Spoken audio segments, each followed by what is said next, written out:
Bonjour, bienvenue à ce webinaire au sujet d'Arch-Ossature.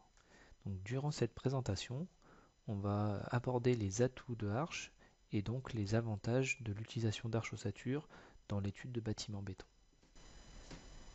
Cette présentation va s'articuler autour de trois sujets principaux. Le premier point, ça va être l'étude des méthodes de calcul des descentes de charges proposées par Arch-Ossature. Donc on va voir un peu les avantages des méthodes proposées par Arch-Ossature. Ensuite, le deuxième point, ça va être l'étude de l'interopérabilité avec Arch-Ossature. Donc on va voir un peu comment on va aborder le sujet des échanges de la maquette numérique entre Arch-Ossature et les différents logiciels, notamment les logiciels de dessin et plus particulièrement Revit. On va voir un peu comment on va pouvoir récupérer la maquette numérique de Revit et éventuellement également comment transmettre la maquette d'Arch-Ossature vers Revit. Et enfin, le troisième point, on va regarder les modules de ferraillage, donc les Advanced Design Modules. Donc passons tout de suite au premier point, qui est la méthode de calcul de la descente de charge, donc méthode traditionnelle ou élément fini. Alors la méthode traditionnelle implique un report de charge par ligne de rupture, où vous allez diffuser vos charges au prorata des portées. Contrairement aux éléments finis, où les charges vont être transmises au prorata des rigidités des porteurs. Donc on verra les différentes méthodes proposées par Arch-Ossature. La descente de charge traditionnelle va nous permettre de gérer l'intersection des poutres. Donc quand vous avez une intersection de poutres sans porteur sous cette intersection, on va pouvoir maîtriser la diffusion des charges et définir quelle est la poutre porteuse et quelle est la poutre portée. On aura également, grâce à cette méthode, la possibilité de maîtriser le report des charges sur les poutres voiles et les voiles consoles. On va pouvoir gérer la reprise des charges du plancher bas, notamment par les consoles et les poutres voiles, et on va pouvoir également gérer l'équilibrage des voiles consoles. Cette méthode va nous permettre également de travailler avec des chargements externes. Donc le report de charge se fera avec un chargement externe. Donc ça nous permet de maîtriser la diffusion des charges et d'avoir une analyse beaucoup plus simple du report de charge effectué.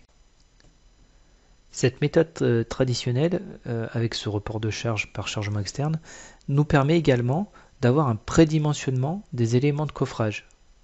Donc on verra que plusieurs méthodes sont proposées pour ce prédimensionnement. Pour le coffrage, donc on va pouvoir définir un modèle sans équarrissage et le logiciel va nous proposer des dimensions aux éléments, fonction de leur portée et du chargement externe obtenu par la descente de charge. Donc concernant le report de charge par ligne de rupture, par défaut, les planchers courants correspondent aux planchers avec des porteurs sur chaque face et avec un chargement uniformément réparti, sont gérés par la ligne de rupture dans Arch-Ossature.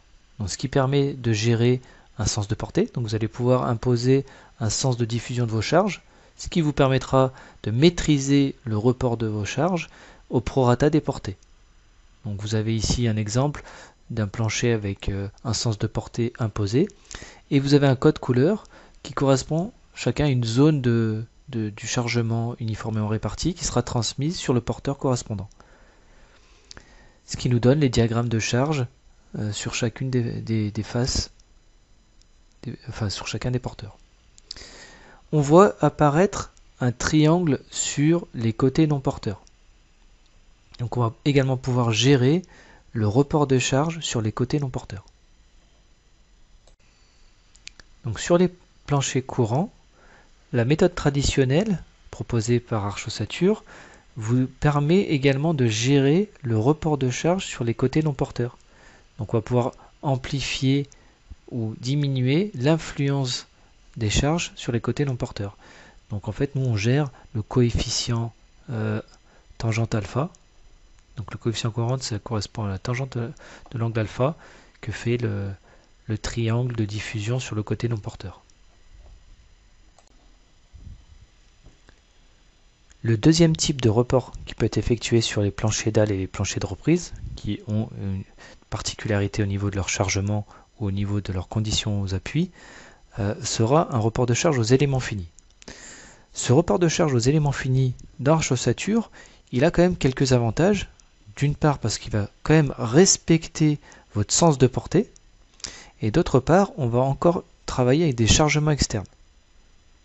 Donc ça, c'est un avantage non négligeable, parce que du coup, on va pouvoir, même pour les planchers de reprise et les planchers dalles, analyser simplement ce que fait le logiciel et comment il reporte les charges.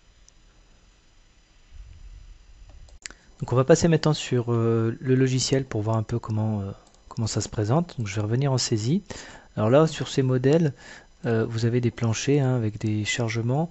Les planchers sont en détection auto.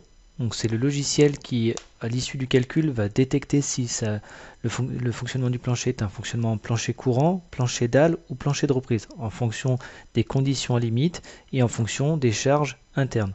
Donc ce premier plancher, cette première zone, est composée uniquement de planchers courants.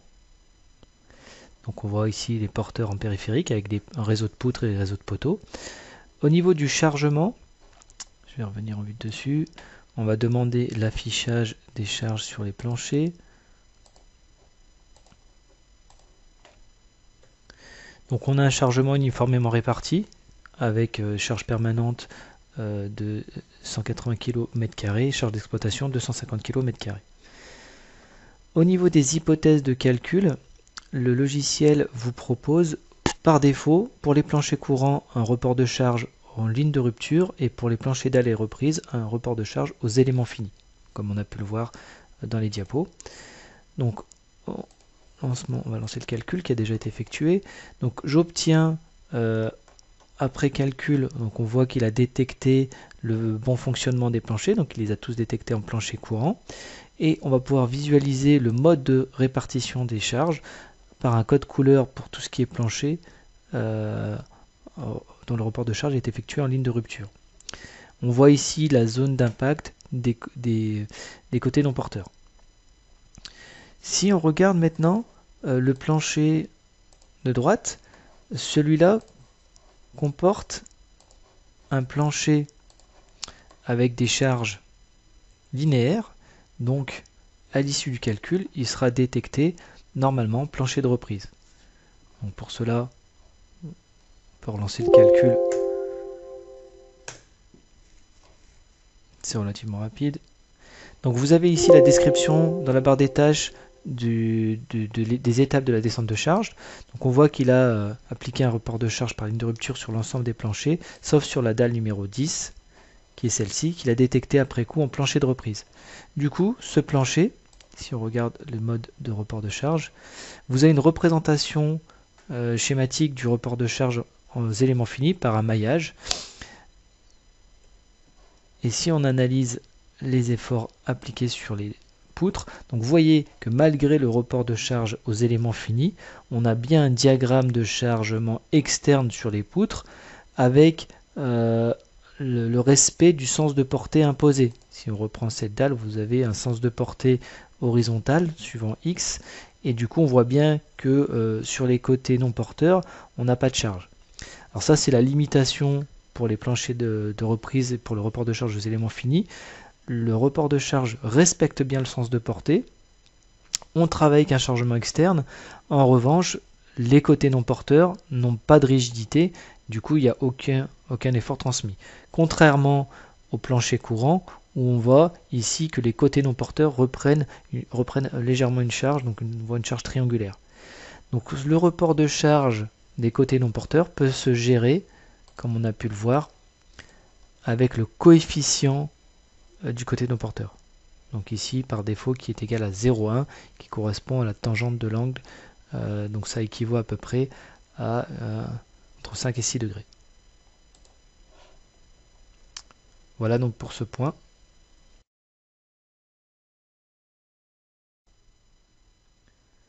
Le deuxième point concerne la gestion des intersections de poutres.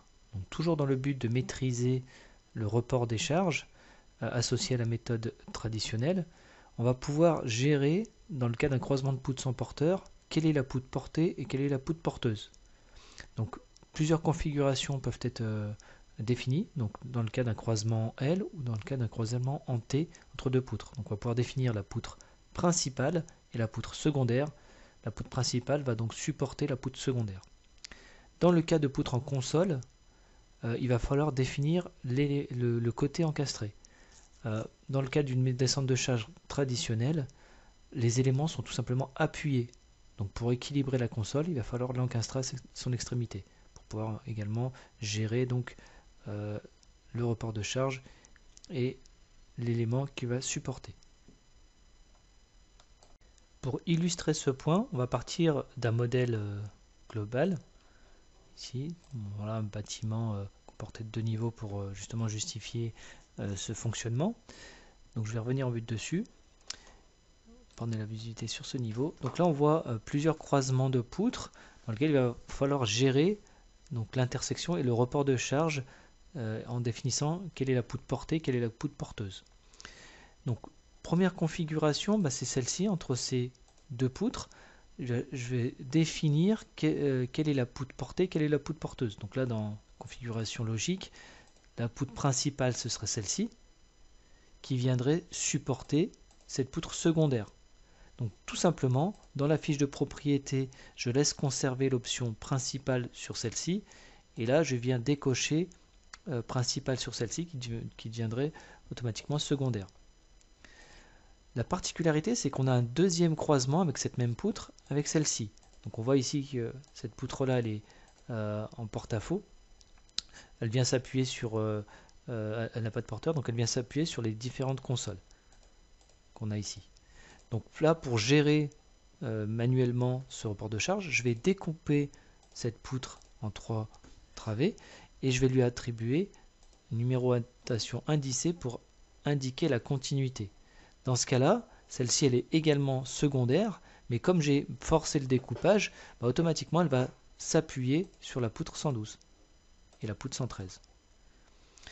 Troisième point, ça va être la console ici, comme je l'ai expliqué. Les consoles sont simplement appuyées, donc pour les équilibrer, on va encastrer l'extrémité de début. Et je vais la déclarer également principale pour qu'elle vienne porter la poutre 116. Avec cette configuration, si on regarde les résultats, je vais demander par exemple la contribution de cet élément. Donc là, on voit que cette poutre-là vient apporter des charges uniquement à son extrémité de début et à l'intersection avec la deuxième poutre. On va m'indiquer les numéros pour savoir de quelle poutre on parle. Donc voilà, donc cette poutre-là vient s'appuyer sur la poutre 114 et sur les intersections entre les voiles. Si je prends maintenant la poutre continue ici, on voit que cette poutre continue vient s'appuyer sur les différentes consoles.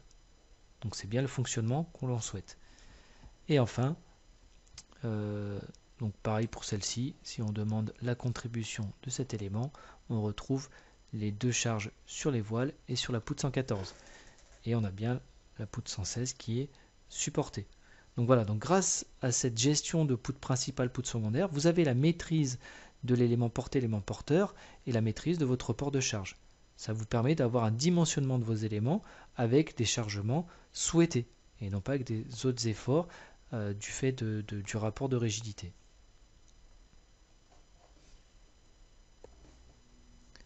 De la même manière que pour les poutres, on va pouvoir gérer le report des charges associé aux poutres voiles et aux voiles console.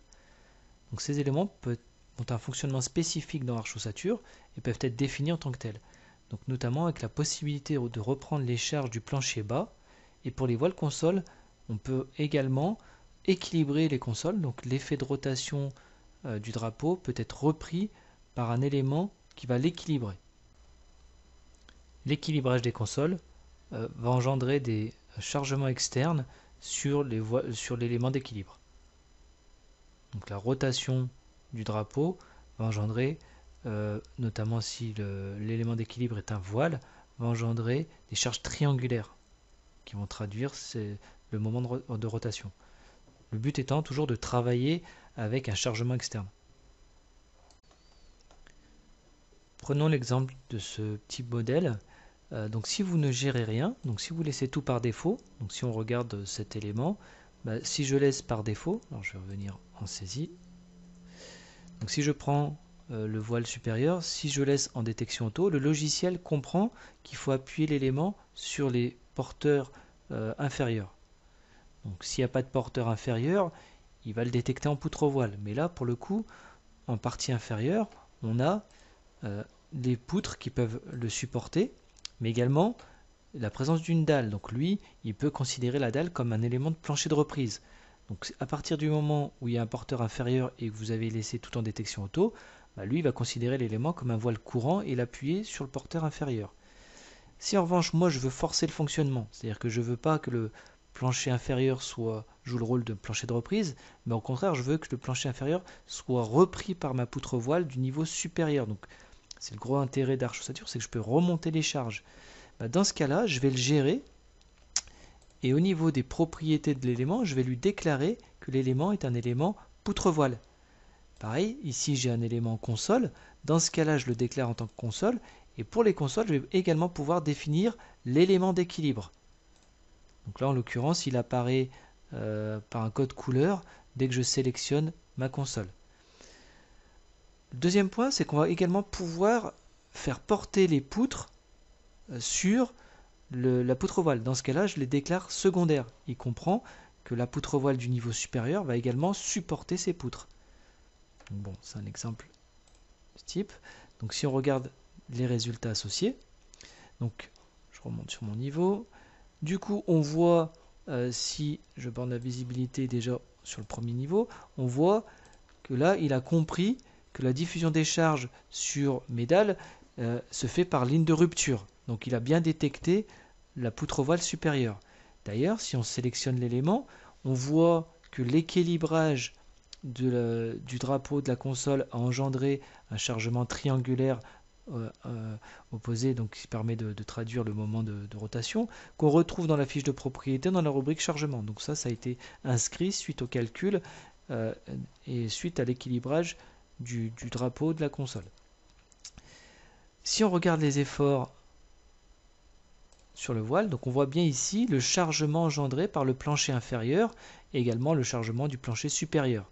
Donc, bon, j'ai volontairement forcé le sens de portée en direction de la poutre voile pour marquer l'effet du plancher inférieur. Donc, on peut masquer le chargement et le fonctionnement du voile pour alléger l'affichage. Et là on voit bien ici donc la partie supérieure du plancher haut et la partie inférieure du plancher bas. Idem pour la console, si on regarde les effets sur la console, donc on voit bien que la console supporte les poutres de rive et également le plancher inférieur, bon, pour lequel on a une très faible valeur, c'est dû au sens de portée. Et on a également le plancher haut. Donc voilà, donc la gestion des poutres voiles et des voiles consoles vous permet vraiment de maîtriser votre report de charge et également de remonter les charges pour les diffuser sur les appuis périphériques. Donc ça c'est très appréciable pour pouvoir avoir un fonctionnement beaucoup plus réaliste.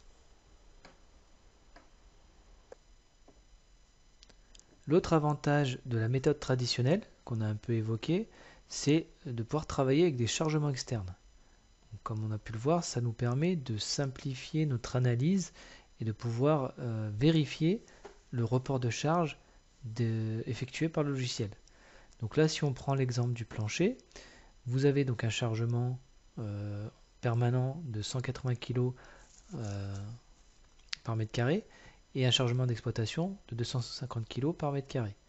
Si on prend les poutres de rive, donc on a une bande de charge de 3 mètres, ça nous donne 540 décanewtons par mètre linéaire de charge permanente, auquel il faut associer le poids propre de la dalle, donc soit 2,5 tonnes fois 20 cm d'épaisseur sur une bande de 3 mètres. On a un anthrax entre les porteurs de 6 mètres, des portées de 6 mètres. Donc on prend une demi-bande de charge. Ça nous donne 1,5 tonne par mètre linéaire. Et donc pour une combinaison ELS, on va prendre 250 kg au mètre carré fois la bande de 3 mètres, ce qui nous donne 750 kg au mètre linéaire, soit un total de 2790 kg au mètre linéaire sur les poutres de rive. Le logiciel arrondi à 2,8 tonnes.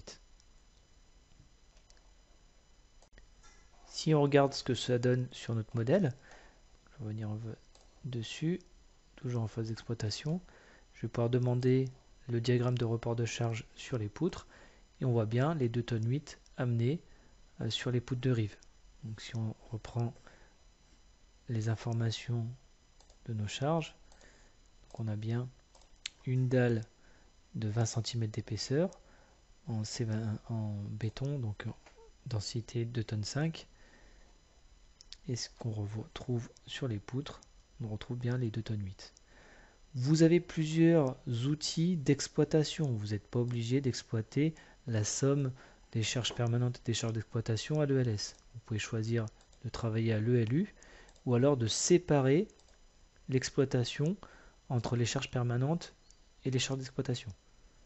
Vous pouvez demander un diagramme linéarisé lorsque vous avez des efforts avec des variations sur le diagramme. On va pouvoir linéariser pour une exploitation plus simple, si vous voulez faire un calcul de ferraillage à la main. Si on regarde le plancher avec la partie en plancher de reprise, les charges linéaires, donc là on voit de la même manière le chargement externe appliqué sur nos poutres avec ici le report de charge de ces charges linéaires sur les porteurs. Donc on voit la différence donc, entre les deux diagrammes. Donc on a bien l'influence des charges linéaires. L'autre avantage de travailler avec le chargement externe est de pouvoir gérer la continuité des poutres. Donc quand vous avez une continuité de poutre voile, on va pouvoir gérer la redistribution des moments sur appui de manière forfaitaire. On pourra pouvoir gérer le calcul de la continuité. Donc on dispose de plusieurs méthodes, méthode des foyers, méthode isostatique, où là bien sûr on ne tiendra plus compte de cette continuité. Le max des deux, donc si on souhaite faire un dimensionnement extrême de la poutre avec le moment max sur appui et le moment max entravé. Et la méthode forfaitaire qui est issue de l'annexe du BEL. Le chargement externe sera également exporté vers les modules de ferraillage, ce qui permettra de faire du chargé-déchargé. Donc on peut également faire directement dans Arch-Ossature et du coup prendre en compte une travée chargée indépendamment des autres. Ce qui permettra d'avoir toutes les situations de projet et de pouvoir appliquer une redistribution du moment, non pas forfaitaire mais réglementaire. Donc avec le calcul précis du coefficient de distribution, car la méthode par défaut, c'est une méthode de redistribution forfaitaire qui a des conditions géométriques à respecter. Donc en dehors de ces conditions, on pourra appliquer la méthode précise des eurocodes. Donc voici une description rapide des méthodes disponibles dans Arch-Ossature pour gérer la continuité des travées. Donc bon, la méthode ISO, comme on a pu le voir, ça annule la continuité, donc on ne tient pas compte de la continuité, donc vous n'avez pas de majoration des efforts sur l'appui intermédiaire. La méthode des foyers, qui correspond à la méthode des 3 moments, donc on a une majoration forfaitaire, enfin on a une majoration d'un,25 dans le cas de poutre sur 3 appuis. Le max de la méthode ISO et de la méthode foyer, donc on voit ici qu'on conserve la majoration sur l'appui intermédiaire de 25%, et en revanche sur les appuis de rive on est à 0,5 et non pas 0,375 pour une poutre sur 3 appuis. La méthode forfaitaire, elle applique le coefficient forfaitaire du BAEL, de l'annexe E1 du BAEL, donc en fonction du nombre d'appuis continus, du nombre de travées, vous aurez un coefficient associé. Au niveau du logiciel, on retrouve ces paramètres dans la rubrique hypothèse, méthode de calcul DDC, méthode réglementaire, où pour les horizontaux et les éléments poutre-voile, donc pour les poutres et les poutres-voiles, vous pouvez choisir la méthode utilisée pour le calcul du coefficient intermédiaire sur les poutres continues, pour tenir compte de la continuité, donc foyer, isostatique, le max des deux et forfaitaire. Vous avez également un bouton de commande qui vous permet de gérer la redistribution de manière forfaitaire du moment sur appui.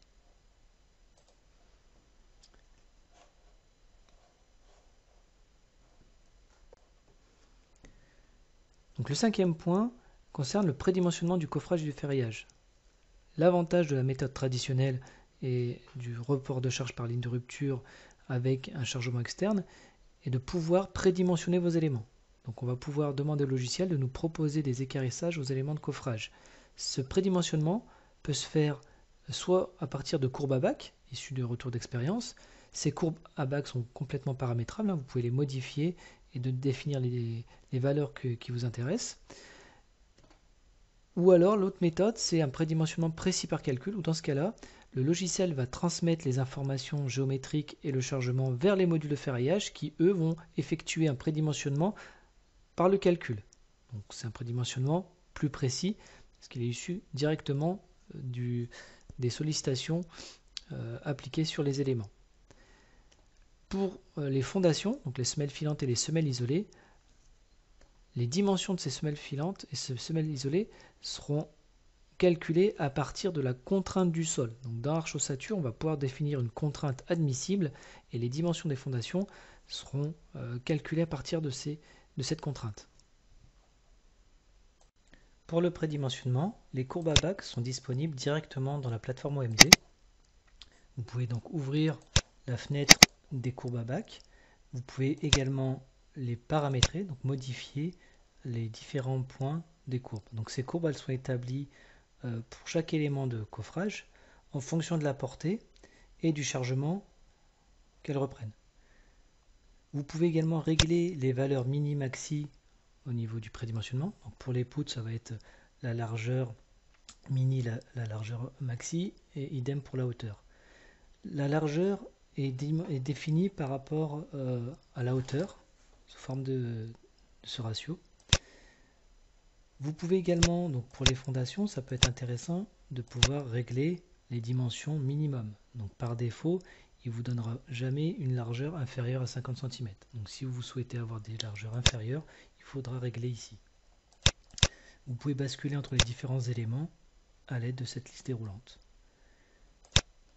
Donc ces courbes, elles sont éditables, vous pouvez les modifier pour le coffrage et pour le ferraillage. Et ensuite, vous choisissez quelle est la courbe que vous souhaitez modifier. Et ensuite, on va définir graphiquement les différents points. Au niveau du logiciel, donc comment ça se présente? On va repartir sur un modèle. Au niveau des hypothèses, vous avez une rubrique concernant le prédimensionnement, dans lequel vous allez pouvoir choisir pour chaque famille d'éléments, pour chaque matériau, quel est le type de prédimensionnement que vous souhaitez appliquer. Vous allez également pouvoir régler le pas de variation de la largeur et de la hauteur pour chacun des éléments. Donc ça vous évite d'avoir des dimensions avec des valeurs qui ne seront pas rondes. Idem pour le ferraillage. Ensuite, au niveau de la fiche de propriété des éléments, donc dans ce cas-là, je laisse les dimensions à 0 pour que le logiciel me propose des dimensions. Donc c'est le cas pour certaines poutres. Donc si j'isole le rez-de-chaussée, certaines poutres qui ont été définies avec des dimensions nulles. À partir de là, on va lancer le calcul et demander au logiciel d'avoir des dimensions. Idem pour les fondations. Donc pour les fondations, toujours dans la même boîte de dialogue, vous avez un onglet global qui vous permet de régler une contrainte admissible. Donc c'est avec cette valeur qui va pouvoir vous proposer une section de fondation. On va lancer le calcul. Alors on aurait pu également cocher la rubrique ferraillage, donc qui n'a pas été cochée par défaut. On peut le faire dans un deuxième temps. Ici, demander le calcul du ferraillage, qui est également issu de courbes à bac. Donc maintenant, quand je sélectionne un élément, vous voyez que j'ai des dimensions qui sont proposées, avec le pas de variation de 5 cm comme je l'ai fixé, et je retrouve ici le ferraillage issu des courbes à bac. Si on regarde les fondations, donc elles ont été toutes dimensionnées à partir des valeurs issues de la contrainte admissible et de l'effort à reprendre. Donc si je prends un appui au hasard, vous avez les dimensions directement définies. Donc ça peut être intéressant dans une phase d'avant-projet, vous n'avez pas encore les dimensions, de pouvoir demander au logiciel d'extraire des valeurs. Idem pour les fondations, ce sont des éléments sur lesquels on va demander le calcul de l'équarrissage à partir de la contrainte admissible.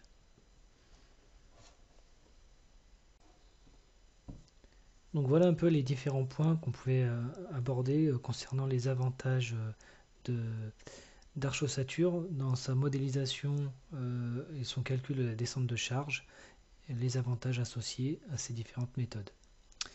Maintenant on va passer au deuxième point qui concerne l'interopérabilité avec Arch Ossature. Donc ce thème, on va l'aborder sous 3 angles. Donc le premier point, ça va être les échanges simplifiés. Donc comme Arch Ossature est un logiciel orienté bâtiment-béton, il intègre automatiquement la notion d'étage et du coup, ça va nous simplifier grandement les échanges avec le logiciel CAO.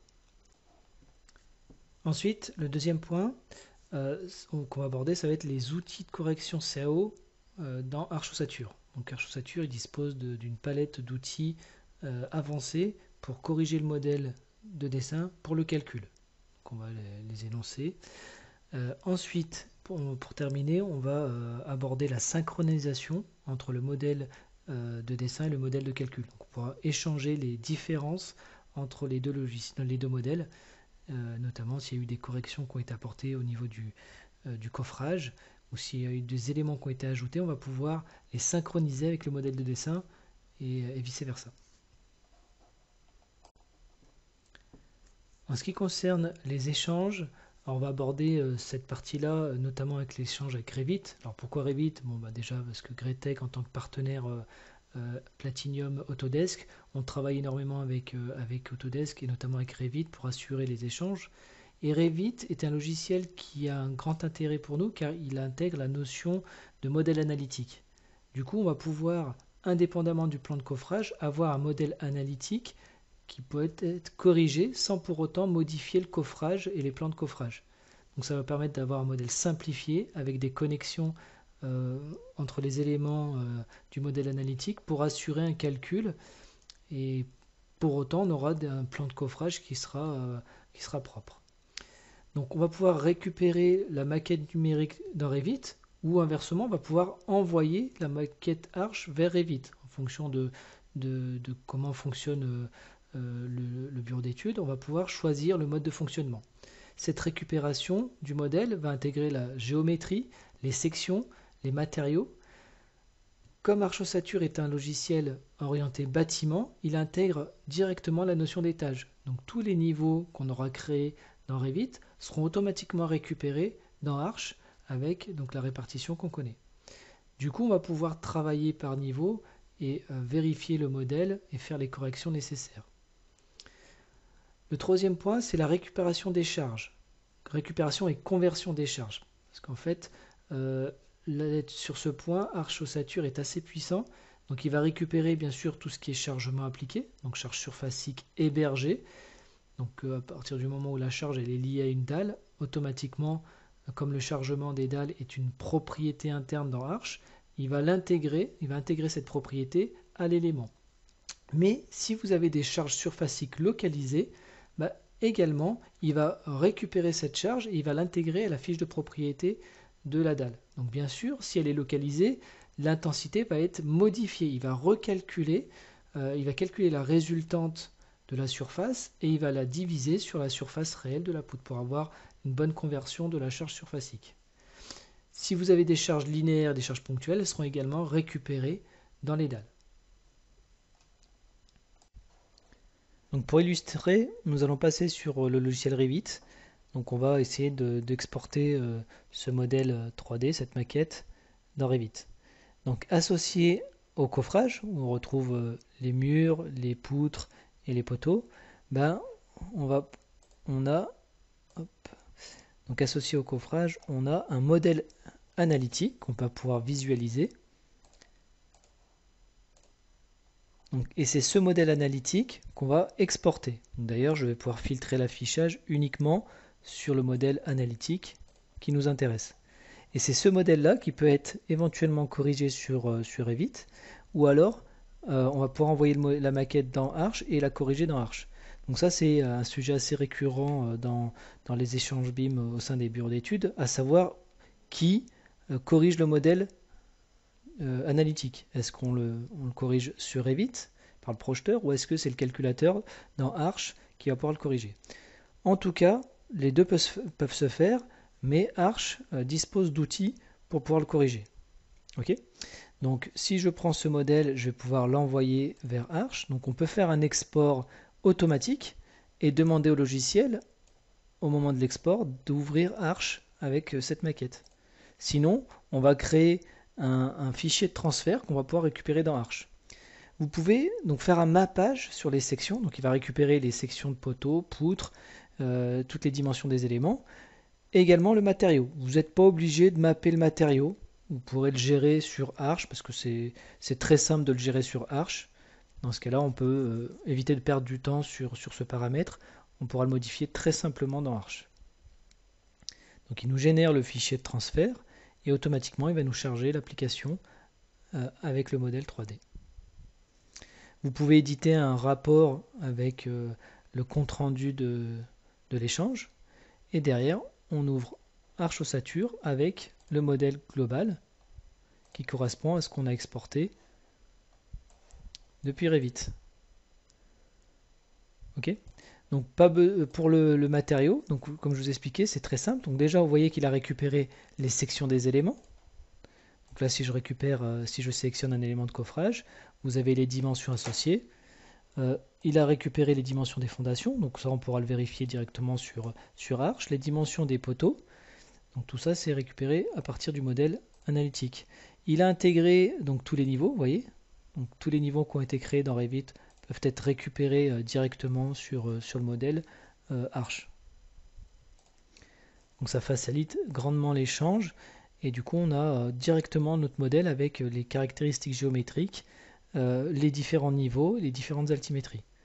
Donc si vous souhaitez modifier l'intégralité des matériaux d'un projet, vous pouvez donc charger dans Arch un matériau projet. Bon, il y a déjà le C2530 qui est disponible sur l'ensemble des éléments. Je peux lui dire, pour l'exemple, on va passer tout en C3037. Donc j'ajoute ce matériau, je l'associe aux éléments de coffrage qui m'intéressent. Et ensuite, tout simplement, je vais pouvoir sélectionner le modèle entier et faire une modification groupée du matériau. Et tout passer en C3037. Voilà, donc c'est pour ça qu'on ne part pas de temps sur le mappage forcément des matériaux, parce que c'est un paramètre qui est très facile à modifier sur le modèle Arch. Le deuxième point qu'on va illustrer, c'est l'import des charges. Donc sur Revit, vous avez la possibilité de générer des charges qui peuvent être hébergées, donc associées à un élément de coffrage, ou définies manuellement sur les éléments de coffrage. Donc là, il y a un exemple d'un petit plancher avec ici donc des charges surfaciques permanentes hébergées, donc qui recouvrent toute la surface des planchers. Une charge d'exploitation également hébergée sur le panneau supérieur. Vous avez ensuite une charge surfacique localisée, donc qui concerne qu'une partie du plancher à 250 kg au mètre carré. Vous avez des charges linéaires sur ce panneau-là, sur celui-ci, et enfin des charges ponctuelles d'une intensité d'une tonne. Donc les charges linéaires, elles sont d'une intensité de 450 kg au mètre linéaire. Celle-ci également. Du coup, ce modèle-là, on va pouvoir l'envoyer vers Arch, donc en faisant un export, comme on a pu le voir précédemment, grâce aux outils du PowerPack. Donc je ne développe pas tous les outils du PowerPack et des designs, des modules design intégrés à Revit. Vous avez des présentations qui sont disponibles, donc je vous invite à les consulter pour avoir plus d'informations. Donc là, j'envoie vers le logiciel Arch. Et on va voir ce qu'il a effectué. Donc on voit qu'il a récupéré les charges linéaires, donc il les a converties avec l'unité du modèle Arch, donc en tonnes. Si je sélectionne un panneau, je retrouve dans sa fiche de propriété les charges surfaciques hébergées permanent, exploitation. Donc pour être conforme, je peux basculer en décanewton. Pour voir. Voilà, donc on retrouve exactement les charges qu'on a appliquées sur le modèle Revit. Idem pour les charges linéaires. Donc on va pouvoir demander sur les dalles les charges appliquées. Voilà. Donc certaines dalles n'ont pas de charge d'exploitation. Je peux demander également pour les charges linéaires et les charges ponctuelles l'intensité pour qu'on voie bien ce qui a été importé. On voit aussi sur le panneau inférieur qu'on avait une charge surfacique localisée de 250 kg au mètre carré en exploitation. Donc vous voyez, il a converti cette charge pour qu'elles correspondent à l'intensité appliquée sur l'ensemble du panneau. Les charges ponctuelles ont été également importées. Donc ensuite, le deuxième point concerne les outils de correction avancés du modèle analytique dans Arch-Ossature. Donc Arch-Ossature dispose d'une palette d'outils CAO permettant de corriger le modèle issu du dessin pour le calcul. En dessin, le modèle peut être modélisé à l'épure des éléments de coffrage. Nous, en calcul, on a besoin que les éléments soient connectés et qu'on doit assurer également l'aplomb et la jonction entre les éléments. Donc, on a plusieurs outils pour corriger le modèle de dessin en calcul. Donc, le premier outil qui va être très utile, ça va être l'outil magnétiser sur fil. Donc, on va pouvoir créer des fils de construction et ces fils de construction ont une propriété de magnétisme. Et on va pouvoir ramener les éléments de coffrage sur l'axe de la file. On dispose également des outils de relimitation qui permettent d'ajuster ou de prolonger les éléments, soit de manière automatique, donc il va détecter la connexion entre les éléments au niveau de l'épure, il va les prolonger automatiquement, soit je pourrais effectuer cette relimitation manuellement. On pourra également aligner des éléments de coffrage, ajuster les dalles et les porteurs. Pour illustrer tous ces outils, on va partir d'un modèle Arch qui est issu d'un logiciel de dessin. Donc on voit bien que les éléments du modèle analytique ne sont pas connectés, donc le modèle ne peut pas être calculé. Si j'affiche l'épure des éléments, en revanche, on voit que les éléments sont connectés à leurs épures. Mais nous, ce qui nous intéresse, c'est le modèle analytique. Les outils CAO, vous les retrouvez dans la fenêtre modification CAO, donc on retrouve tous ces outils, ou directement via la barre d'icônes dédiée. Donc première étape, on va déjà masquer les dalles pour simplifier le travail. Donc là je suis sur le premier niveau, premier étage, j'ai borné la visibilité à cet étage pour pouvoir travailler proprement sur ce niveau, et on va générer des fils de construction qui vont nous servir à aligner les éléments. Donc je crée des fils aux endroits où je souhaite aligner les éléments.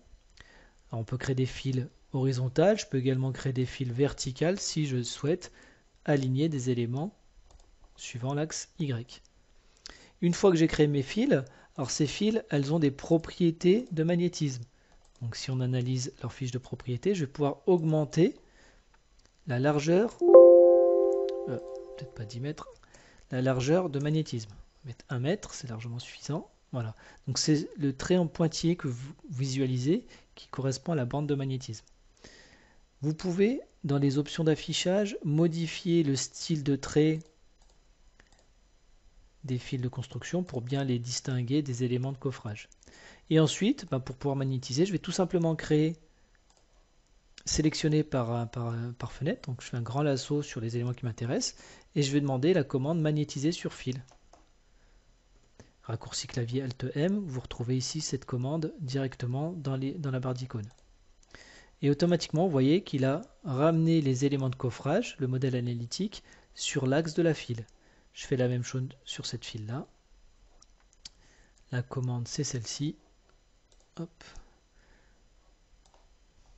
Pour ce paramètre.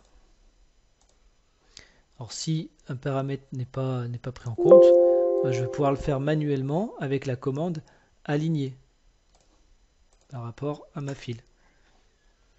Voilà donc pour cette première étape. À partir de là, je vais pouvoir demander au logiciel de détecter les problèmes de connexion. Donc là, on a un outil qui permet d'analyser l'emprise des éléments. Et il vous indique par un cercle rouge les problèmes de connexion. Ces problèmes de connexion peuvent être déjà gérés en partie en automatique. Donc je demande au logiciel de relimiter l'ensemble en automatique. Je vais redemander de nouveau la vérification de l'emprise. Et là, vous voyez, j'ai plus d'erreur. Donc tout a été corrigé en automatique.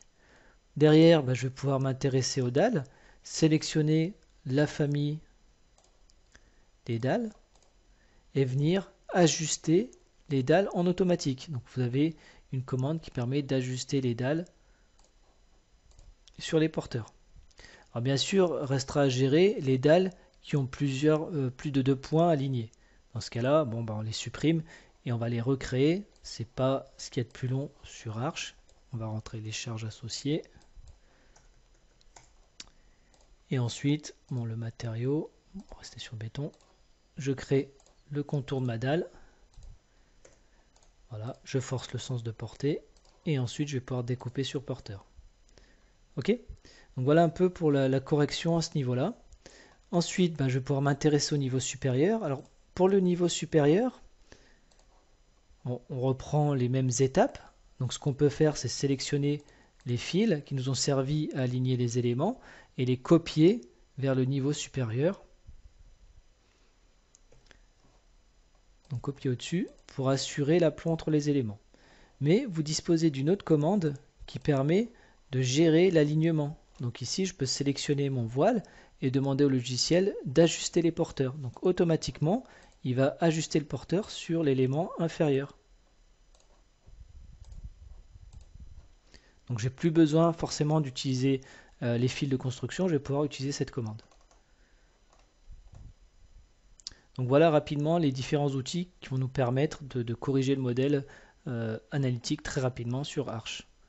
Donc là, si je limite la visibilité à ce niveau, je peux redemander de nouveau la vérification de l'emprise, demander de nouveau la correction automatique des éléments. Les éléments qui ne sont pas gérés, je le gère manuellement avec l'outil relimiter. Voilà, j'ai plus d'erreur. Je peux masquer mes fils de construction. Une fois que j'ai terminé, réafficher mes dalles, sélectionner l'ensemble de mes dalles, ajuster sur porteur. On retrouve les dalles qui posent problème. Donc dans ce cas-là, pour aller plus vite, on va pouvoir aller récupérer les dalles du niveau inférieur et encore une fois les copier au-dessus. Donc cette correction du modèle permet également à l'ingénieur de vérifier la modélisation et d'appréhender un peu le fonctionnement du bâtiment. Donc ensuite, je vais pouvoir générer les fondations pour lancer le calcul de mon bâtiment.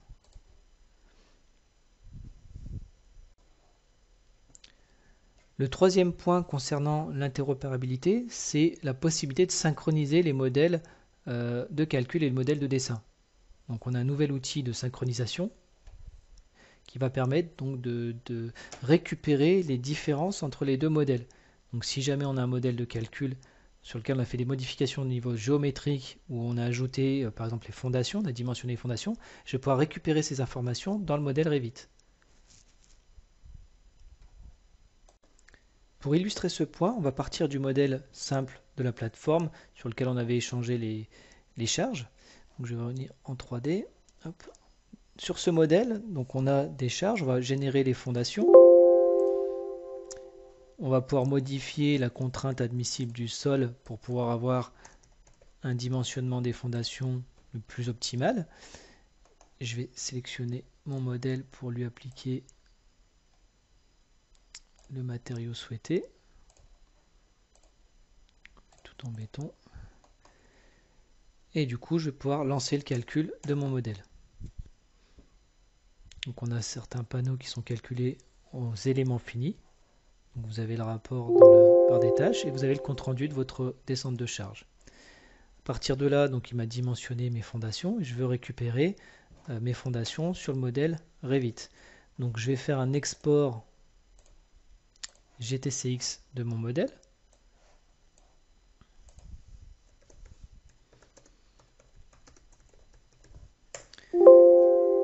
Et je vais récupérer ce fichier dans Revit. Donc je retourne dans mon modèle, je lance la fenêtre de synchronisation.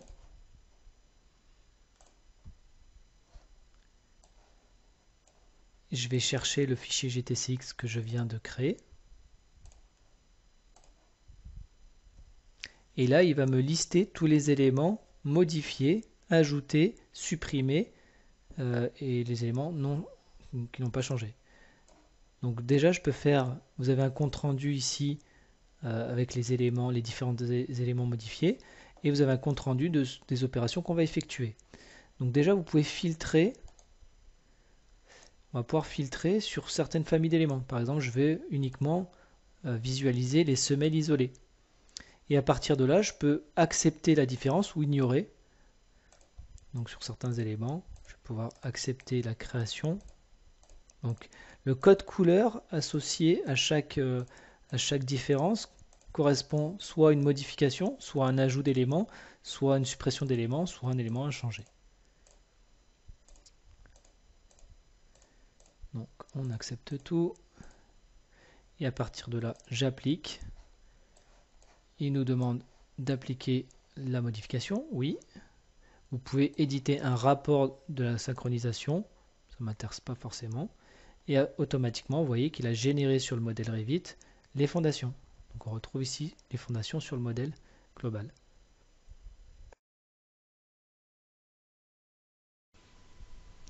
Nous allons maintenant passer sur les modules Advanced Design, donc les modules de ferraillage qui sont l'un des atouts principaux, l'un des atouts majeurs de Arch-Ossature, en lien avec Arch-Ossature.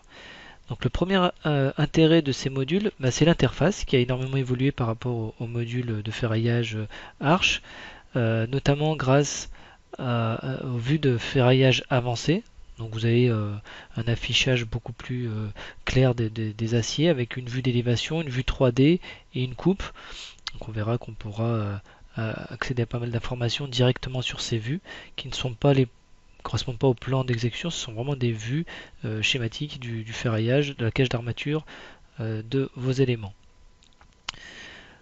Cette vue nous permet d'avoir un accès automatique vers les modifications, vers les fenêtres de modification des aciers. Donc en double-cliquant sur un acier sur une de ces vues, on va pouvoir accéder directement à la boîte de dialogue permettant de modifier les propriétés de répartition, de diamètre, etc. liées à ces aciers sélectionnés. La mise en page a été largement simplifiée, donc avec un système de glisser-déposer. On pourra positionner manuellement les vues. On pourra également gérer très simplement l'échelle de ces vues, rajouter des cotations, insérer d'autres vues, donc autant de vues qu'on veut. On peut créer autant de vues d'élévation, de coupe que l'on souhaite sur nos mises en page. Et cette configuration qu'on aura définie pourra être sauvegardée pour les projets à venir. Et bien sûr, le dernier point d'évolution majeur qui est les notes de calcul qui sont très détaillées, dans lesquelles vous allez avoir pour chaque chapitre de vérification les formules utilisées, les applications numériques et un renvoi vers le numéro de la norme correspondant à cette vérification. Pour illustrer tout ça, on va pouvoir envoyer un élément vers le module de ferraillage. Donc on va repartir sur notre modèle de plancher. Donc si je prends une poutre, je vais pouvoir l'envoyer vers le module de ferraillage. Donc il va exporter la géométrie ainsi que les charges associées. Et on va pouvoir faire des modifications associées. Donc une fois sur le module, qui nous ouvre la poutre, voilà, elle est là. Voilà, donc on a récupéré la poutre avec ses charges. Donc vous voyez ici graphiquement, on retrouve les différentes vues. Alors bien sûr, pour optimiser la vue, on va pouvoir l'agrandir. Donc si je veux focaliser uniquement sur ma vue 3D, je vais pouvoir ne conserver que cet affichage à l'écran. Vous pouvez masquer les charges pour simplifier la représentation. Et du coup, voilà, on va pouvoir très rapidement passer d'une vue à une autre. Vous avez la possibilité de prendre des mesures directement sur ces vues. Donc ça peut être relativement pratique d'aller mesurer directement ici l'espacement entre deux cadres. Voilà, ça me donne la cote associée. On va également pouvoir accéder aux modifications des aciers directement en passant par ces zones graphiques. Donc là, si je zoome sur une partie de mes éléments, donc je vais pouvoir double-cliquer directement sur un groupe de cadres et vous voyez automatiquement il m'ouvre la fenêtre de modification des aciers. Donc là on a le calcul qui est lancé, donc on a accès à la section théorique et la section réelle, donc je vais pouvoir faire mes modifications directement. Donc là vous retrouvez les différents paquets correspondant aux différentes répartitions de mes cadres et je vais pouvoir faire des ajouts, des suppressions de paquets et des modifications en termes de nombre d'espacements, de l'espacement et après je vais pouvoir accéder également aux propriétés de mes transversaux. Global, je vais pouvoir modifier leur diamètre, etc. Donc vous avez ici une représentation sous forme de tableau de toutes les répartitions de mes cadres. On va également pouvoir mettre en page très simplement ces vues. Donc là, je vais pouvoir basculer dans les résultats. Donc en termes de résultats, bon, déjà vous avez des représentations beaucoup plus épurées des résultats avec les schémas de représentation. Donc on retrouve un peu les mêmes outils d'exploitation, notamment avec les réglettes qu'on va pouvoir positionner un peu où on veut. Vous avez les différents critères de justification de votre poudre, flèches, contraintes, etc. Et la mise en page, donc la présentation de notre plan. Donc par défaut, il va vous créer une présentation par travée. Bon, là, vous avez la main, vous avez la possibilité de créer autant de vues que vous voulez. Donc là, je vais pouvoir tout simplement aller supprimer une vue de ma mise en page, sélectionner une vue et la déplacer à souhait. Je vais pouvoir rajouter des vues. Donc, par exemple, modifier également les échelles. Ici, vous avez la main, vous pouvez très simple clic aller passer d'une échelle à une autre. Et si je veux rajouter une vue d'élévation, donc là je vais pouvoir cliquer sur le plus, ajouter l'élévation d'une poutre. Donc là j'ai les deux travées qui s'affichent, je veux avoir une vue globale sur mes deux travées, donc je peux revenir sur ma présentation. Donc la présentation 1 ou la présentation 2, celle qu'on a un peu modifiée. Je vais pouvoir modifier les échelles pour faire rentrer la vue globale de ma travée. On devrait pouvoir le faire passer au 10e. Et là, je vais tout simplement insérer la vue par un simple glisser-déposer. Et je viens positionner ma vue. Donc, vous avez une gestion très simplifiée du positionnement de chacune de ces vues. Une fois que vous avez généré ces vues, vous pouvez ici éditer la mise en page, régénérer, enregistrer ou dupliquer la présentation. Cette présentation peut être également sauvegardée comme un style. Une fois le calcul effectué et les aciers modifiés, on va pouvoir demander un aperçu de la note ou générer la note, soit au format Word ou PDF. Alors vous avez plusieurs formats de notes disponibles. Donc vous avez la note standard, une note détaillée, donc avec toutes les applications numériques des chapitres de vérification, une note synthétique qui va reprendre uniquement les résultats principaux, le rapport de combinaison pour savoir quelles sont les combinaisons utilisées ou la note d'erreur. Ou alors vous allez pouvoir créer votre propre note en choisissant les chapitres que vous voulez intégrer. Donc ici vous pouvez tout décocher et aller choisir uniquement les chapitres qui vous intéressent. Une fois la note de calcul générée, on obtient une note avec, alors là j'ai demandé la note détaillée de la poudre qu'on a exportée. Donc là vous avez toutes les informations liées aux hypothèses de géométrie, de charge, aux hypothèses liées aux matériaux. Et pour chaque chapitre de vérification, vous avez ici l'application numérique, enfin les formules et l'application numérique associée. Donc là si on regarde par exemple donc les sollicitations, ensuite vous avez le détail des aciers longitudinaux. Donc vous avez ici les aciers à chaque point caractéristique et ensuite vous avez le détail du calcul. Donc vous voyez, vous avez la formule, l'application numérique et les résultats associés. Et ça pour tous les chapitres.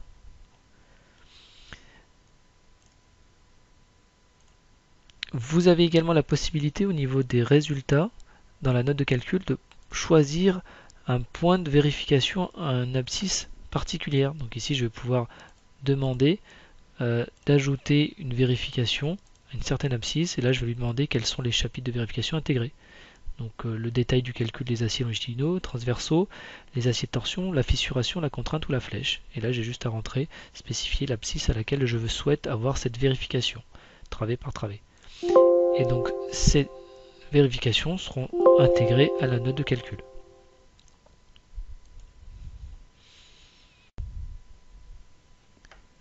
Sur l'ensemble des modules de ferriage, on va pouvoir également importer plusieurs éléments de coffrage dans le module. Donc je vais pouvoir faire un export multiple depuis Arch-Ossature et faire un import automatique de plusieurs entités de ferraillage dans le module de ferraillage et pouvoir basculer d'un élément à un autre pour avoir le plan d'exécution. Pour illustrer, on va retourner sur le modèle de plancher et on va faire un export de l'ensemble des semelles isolées. Donc là je vais tout simplement sélectionner toutes les semelles isolées et on va les exporter vers le module de ferraillage. Voilà, donc là il nous crée un fichier de transfert qui va être enregistré dans le répertoire du modèle et on va pouvoir lancer le module de ferraillage et faire un import groupé de l'ensemble de ces fichiers.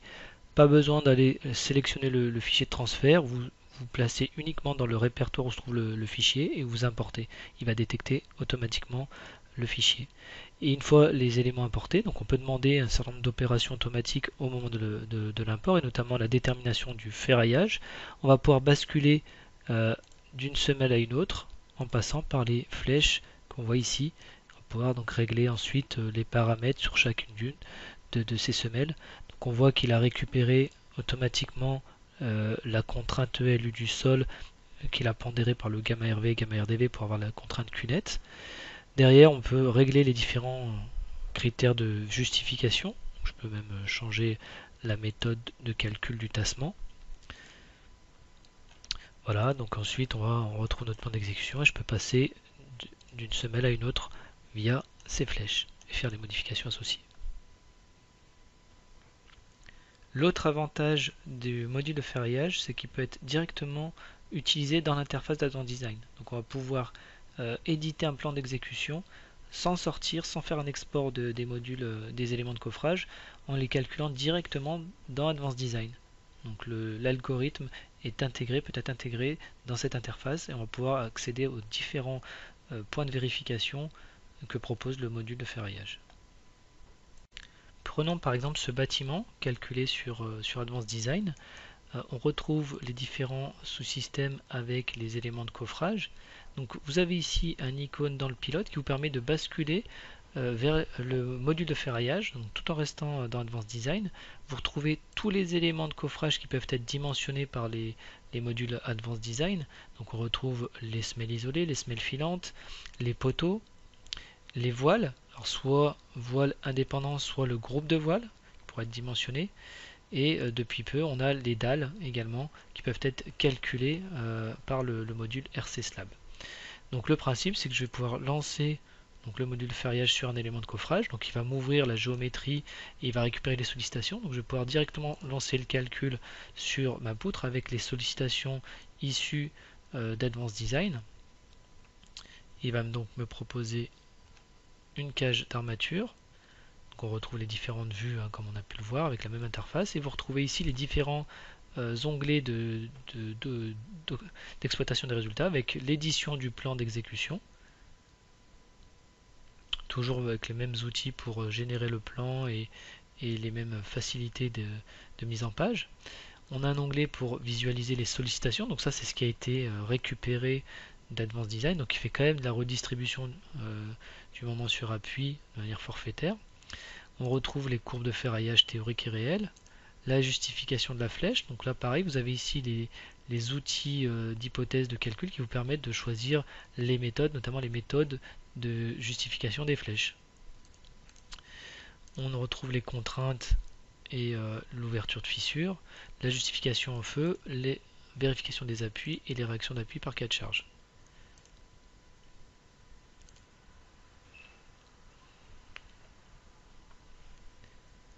L'intérêt de conserver, de rester dans Advanced Design, c'est que si vous apportez une modification sur l'élément de coffrage au niveau de la poutre, donc je vais pouvoir modifier sa largeur ou sa hauteur justement pour répondre à des problèmes de calculatoire, ces modifications pourront être récupérées dans le modèle 3D. Donc ici je vais pouvoir faire une mise à jour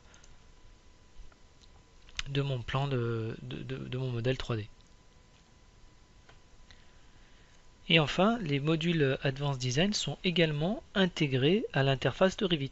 Donc pareil, on va pouvoir calculer les éléments de coffrage et sortir une cage d'armature tout en restant dans Revit. Donc soit en saisissant les charges dans Revit au niveau de l'élément de coffrage, soit on va pouvoir, si le modèle est calculé aux éléments finis, faire une synchronisation entre le modèle de calcul et le modèle Revit pour récupérer les sollicitations internes, et dans ce cas-là, le calcul des éléments de coffrage se fera avec les charges, les sollicitations internes importées, et du coup la cage d'armature sera déduite de ces sollicitations.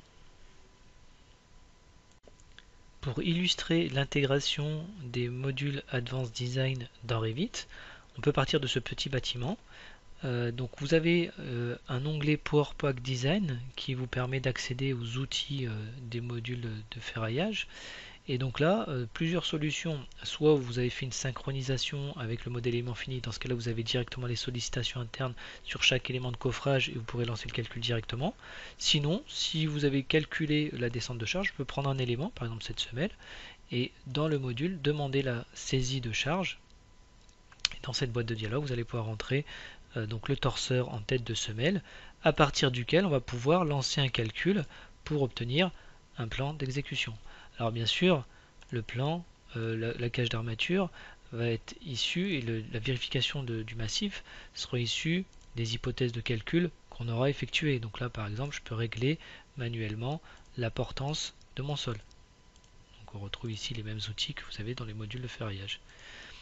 On retrouve les différentes hypothèses de calcul et une fois donc le calcul effectué, vous allez pouvoir accéder aux différents outils de vérification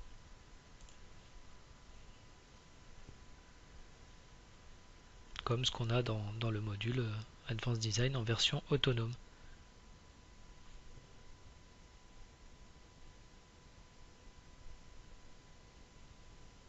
Donc on a la vérification de la portance et la vérification de la stabilité pour le module de semelle.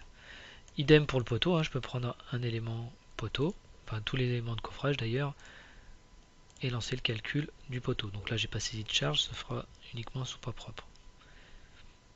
On peut régler les attentes et les dispositions constructives.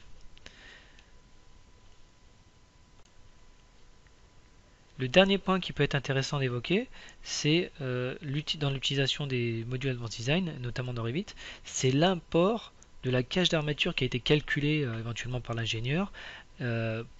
Et donc on va pouvoir importer cette cage d'armature directement dans Revit et faire les modifications du ferraillage dans Revit. Donc si jamais le dessinateur, c'est pas lui qui génère, qui va calculer la cage d'armature, il va pouvoir récupérer les informations du calculateur.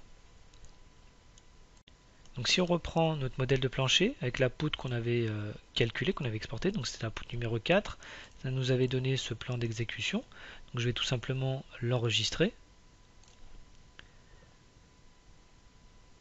Donc poutre 4. Et du coup je vais pouvoir récupérer cette cage d'armature dans Revit. Donc si je retourne sur mon modèle Revit, je vais masquer le modèle analytique et passer en représentation en filaire. Donc je vais pouvoir sélectionner ma poutre et demander au logiciel d'aller importer le plan d'exécution qui correspond à ma poutre numéro 4.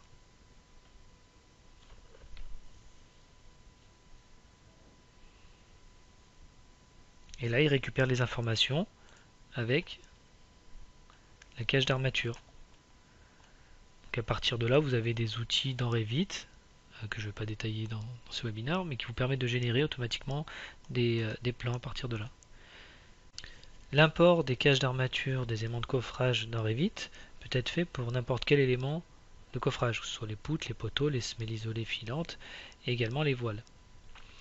D'ailleurs, on va pouvoir le faire sur ce modèle-là, qu'on avait calculé sur Arch.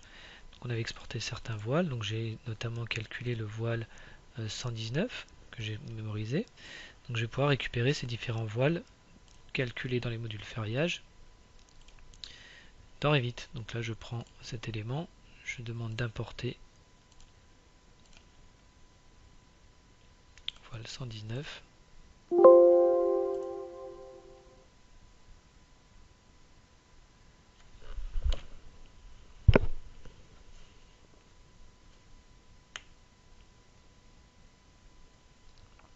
Voilà, donc on obtient le ferraillage importé. À partir de là, on peut donc générer des plans d'exécution avec vos présentations déjà pré-réglées.